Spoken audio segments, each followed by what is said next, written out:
Hi, I'm Crystal with Azalea's Garden, and for today's video I wanted to unbox my new seed order with you and show you exactly how I keep my seeds organized. First things first.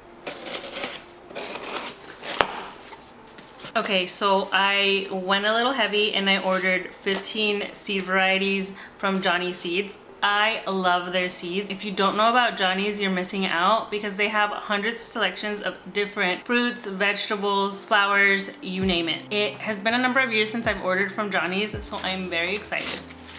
So if you've never ordered from Johnny's, I absolutely love their seed packets. They have the names of the seed, the minimum amount of seeds per pounds, days, if they're annual, perennial, whatnot. And in the back of the package, it will give you all of the information from when to sow it, transplant, germination, soil and light requirements, spacing, harvest. It's amazing because that way if you forget what kind of seeds you ordered and if you forget the exact details, all you have to do is pull out your seed packet and read it up. So the first one I got is Butternut Winter Squash. Next is ProCut Gold Light Sunflower, Cinnamon Girl Pumpkin, Status in the color Hipster White, Supermax Cucumber, Mojito Cucumber, Victoria Blue Salvia, Teddy Bear Dwarf Sunflower, Oxford Blue Salvia, Raspberry Cream Gomphrena, Queenie Lemon Peach Zinnia, Queenie Formula Mix Zinnia, Pink Sunday Salvia, Sylphid Celosia,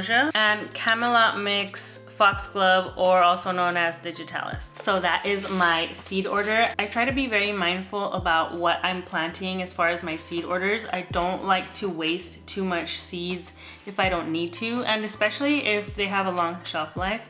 Things like the foxglove don't have a very long shelf life, so might as well use as much of them as you can. I usually can get 2 to 3 good growing seasons out of the seeds for the foxgloves. Otherwise, everything else just lasts a very long time. So this is how I keep my seeds organized. I have these clear containers. They're 2 different kinds of containers. I really prefer this one. I think you just get these at Walmart, Target, whatever you have nearby. I have them separated by vegetables and flowers. So this is my flower seed collection.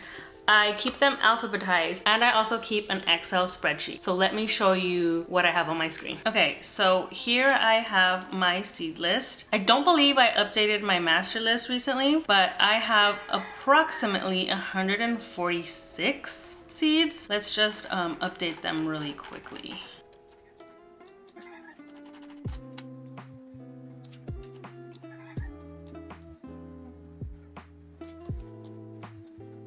Okay, so I think I have got it all done and figured out. So in all, I have 179 seeds and counting because I have 1 packet from Dawn Creek coming. This is my master. So I have them by seed name, type, whether it's an herb, vegetable, a grass, flower, what have you.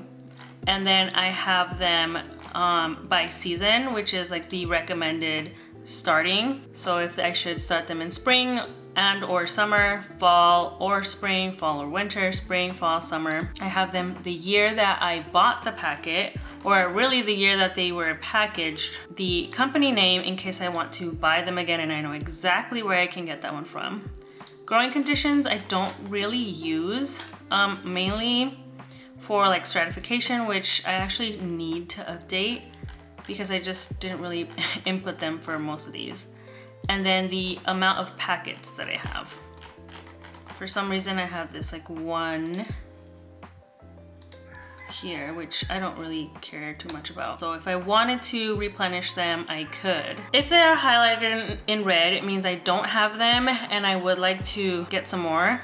Although in Hawaii, I don't really feel the need to do that because it's just more effort than it's worth to plant these from seed here. And then I have them separated by type. So whether they're vegetables, which is the ones that are in that specific box, if they are flowers, and then I started companion planting, but I just never really got back to it. These are all the varieties of anything and everything that I have. It helps me stay organized and figure out what I want or what I need, what I don't want anymore. I already updated with the new seeds that I got. I think I just got a little excited, so I put them in ahead of time. So because I have such a small garden space, I need to properly plan the amount of plants and seeds that I need to start. I don't want to start more seeds than I can use, because then I just feel like I'm being wasteful, and you know, these seeds cost money and I don't want to spend more where I don't have to. So I like to pre-plan exactly how much I'm planting, because sometimes I get a little excited and I end up taking up an entire tray and not actually planting everything that I wanted to plant. So I usually like to plan that out on a notebook, but since I have my computer up to date, we will just do it there. So if you saw my other video, you saw that I had bought 2 brand new seed starting trays. Each seed starting tray has 16 cells. So I need to make sure that I plan properly for those 16 cells.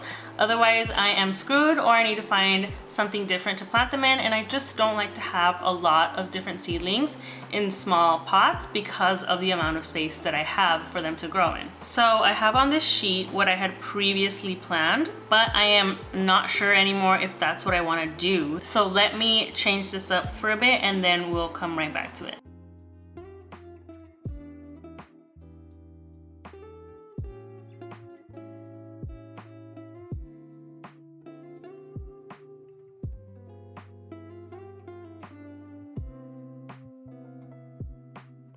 Okay, so I have my plan for one of my tray containers. I have 1 garden gem tomato, 1 California wonder pepper.